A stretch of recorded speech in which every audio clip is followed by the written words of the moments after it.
Chapter 15. Danny felt the horror creep into his chest. He clenched his hands together.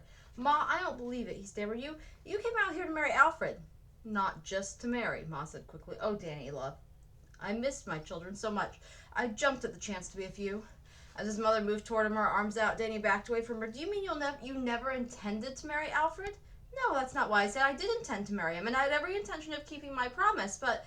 Ma grasped for the arm of the nearest chair and plopped into the seat. A tear ran down her nose, and she fumbled with the pocket for her handkerchief. She wiped her eyes and blew her nose and looked up at Danny with determination. You may find this hard to understand, she said, but Alfred and I admire him greatly, but... Alfred had come into the parlor. Now he stepped forward. Danny, he said, your mother and I are very different people. While we like each other's company, it's not enough of a foundation on which to build a marriage. Melba said that people don't have to love each other to get married, Danny insisted.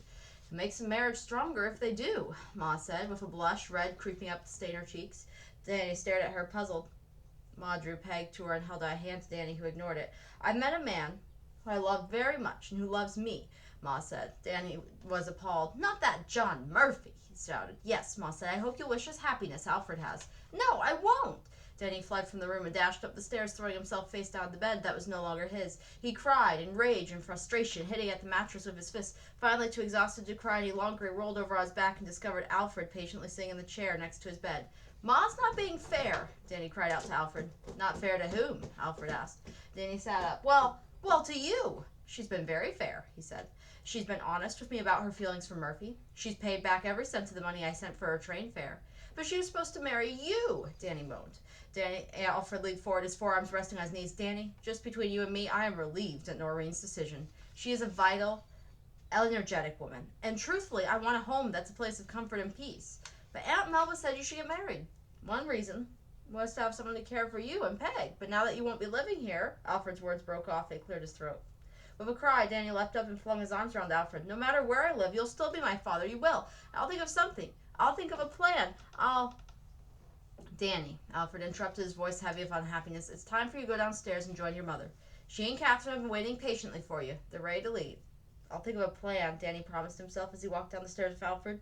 He couldn't lose another father. He was determined to work out a way. On the drive back to St. Joseph, Ma put an arm around Danny and hugged him in spite of the fact that he stiffened, refusing to hug her back. I couldn't marry a man I don't love just to please my children, she said.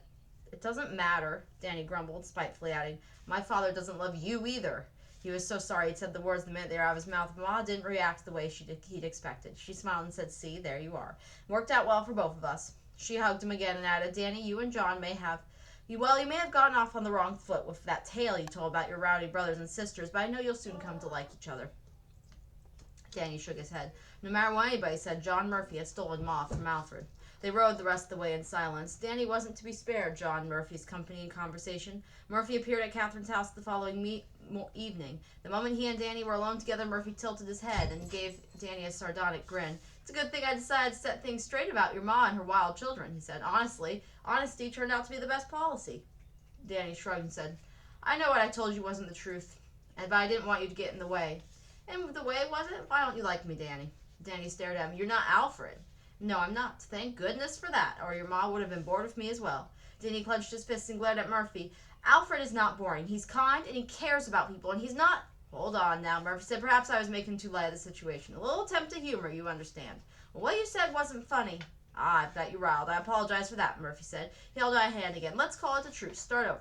I'd like to be friends. Danny grudgingly held out his hand, allowing Murphy to shake it. I'm hoping to be friends with your brothers and sisters, too. Sure, I've heard from all of them, from Noreen and Peg. We're hoping they'll all be able to come to the wedding. Danny could only stare, finally managed to say, but they'll all be coming here to live, won't they? Well, now, Murphy says, he rubbed his chin. Seems I've blundered again. Should have made sure Noreen had explained everything to you. Explained what? Danny demanded. Ma put her hands on Danny's shoulders and he jumped. He hadn't heard her coming up behind him. It's not that easy, love. For one thing, the others have been placed in happy homes. They love their foster parents, the way you love Alfred. They don't want to come back? Danny was astounded. As Ma hesitated, something she'd said struck Danny. You said for one thing. What's the other? Well, Ma began, took a deep breath. It's hard for a man to take care of a wife and 6 children. John has promised me that he'll travel to see the others as often as possible. He said I could go to see them anytime they need me, and we'll make a fine home here for you and Peg. She paused as she studied his face. Danny, we have to be practical. There's no way Alfred could have taken us in either. Alfred didn't say that. We discussed it. Danny was heartsick. I don't believe it. Murphy's smile vanished. Don't speak to your ma that way, lad. If she said so, that it is so.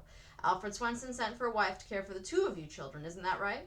Numbly, Danny nodded. We hadn't talked about the others coming. I just thought you've been thinking too much. His tone softened. Apologize now to your ma, and we'll hear no more of it. Sorry, Danny whispered. This wasn't the only apology he had to make, but he hurt so much he already knew now was the time to take care of the other one. Danny asked Catherine for the loan of paper and pen and wrote a letter to Mrs. Pratka explaining about the so-called shopping list and why he'd written it. And with a clear conscience but an aching heart, he went to bed. In the morning, Danny asked Catherine to give him a job in her store. I can only work till school starts again, he said, and I won't expect to be paid. It's something that, well, it's just something I'd like to do. Catherine smiled and said, most boys would welcome the holiday. You could share the sled I've given Peg. There are some young neighbors your age I'd like you to meet. I'd rather work in your store, Danny said. He could hardly breathe as he waited for Catherine's answer. I suppose you have to stay busy. Well, that's a good way to handle a problem. She smiled and added, thank you, Danny. Ask your mother if she agrees you can start work today. Of course I agree, Ma said when Danny told her it's fine. Way you've thought to pay Catherine back for her generosity. Danny knew he was wrong to conceal his reason for wanting to work in the store, but he didn't care. For the first time since Ma had told him the awful news, he had something to hope for. And now that he had been working in the store, every time Alfred came in, he'd be able to see him. Catherine's general store was a friendly place, filled with warm fragrance of leather and cinnamon and dried apples and saddle wax. Danny kept busy carrying sacks of flour and salt to the wagons, helping customers find the right nails or boots or bolts of cloth. And all the time he worked, he kept glancing at the front door of the store, and each time it opened, he hoped it would be Alfred who came in. In the late afternoon of the third day, Alfred did come to the store. Danny ran to greet him, so happy to see Alfred his heart was pounding. It's Wednesday, Danny said. I knew you'd be in town for the meeting tonight. I was planning to come to Catherine's house to see you, Alfred said. I've been lonely for you. Me too, Danny answered. He fought to keep back his tears that were burning in his eyes. What have you been doing? Alfred asked. Doing? Oh, working in the store. Reading. Not much else. So he remembered the letter he had written. He fished a rumpled folded piece of paper from his pocket and handed it to Alfred. This is for Mrs. Pratka, Danny. So will you give it to her, please? Alfred's eyes twinkled in the corner of his mouth, which could be another shopping list, he asked. Danny's face grew hot. You know about the list? Mrs. Pratka heard you had left. She came over to visit, and of course in the conversation she mentioned it. She knew you had written it and was hurt that you were trying to get rid of her. I didn't mean to hurt her feelings, Danny said. That's why I wrote to apologize. I tried to explain why I did it. I know it was wrong. I told her in my letter that I was sorry. He paused and looked up at Alfred. I think she wants to marry you, Danny said. I think she does too, Alfred agreed, and maybe that wouldn't be such a bad idea. We're used to each other. She's a pleasant woman, an earnest worker, a good cook. As Mama said, it's hard for a man to work a farm alone. Alfred tucked Danny's letter in his pocket. With a startled look, he pulled out another sheet of paper and unfolded it. Almost forgot what I came for, he said. He walked to the pad board where people were accustomed to tacking messages. Danny stepped real close to Alfred's notice. You're advertising for a hired hand, he said. Yes, Alfred told him. As soon as the heavy snow's over, it'll be time to ready the ground for spring planting. He studied the slip of paper. Fortunately, with so many young men ready to fight for either the Union or the Confederacy, it may be hard to find one who'd rather put his hand to the plow. I know someone, Danny shouted so loudly a few customers turned to look at him. He ripped down the notice and waved to Alfred. I'll do it. Alfred blinked. But you're young. You have to go to school. I can do the work, too. School's closed during planting and harvest time.